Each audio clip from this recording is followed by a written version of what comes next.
चिदानन्दरूपाय महाकालाय ते नमः। ईश्वराय नमस्तुभ्यं तत्पुरुषाय वै नमः।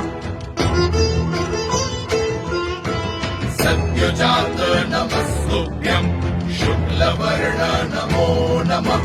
वनः कालाग्निरुद्राय रुद्ररूपाय वै नमः।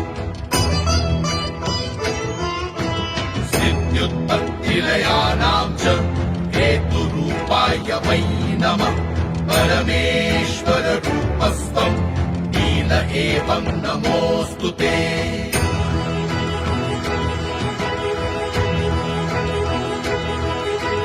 पवनाय नमस्तुभ्यं हुताशन नमोऽस्तु ते।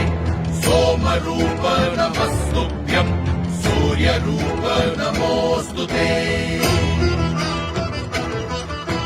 यजमान नमस्तुभ्यं आकाशाय नमो नमः। सर्वरूप नमस्तुभ्यं विश्वरूप नमोऽस्तु ते। ब्रह्मरूप नमस्तुभ्यं विष्णुरूप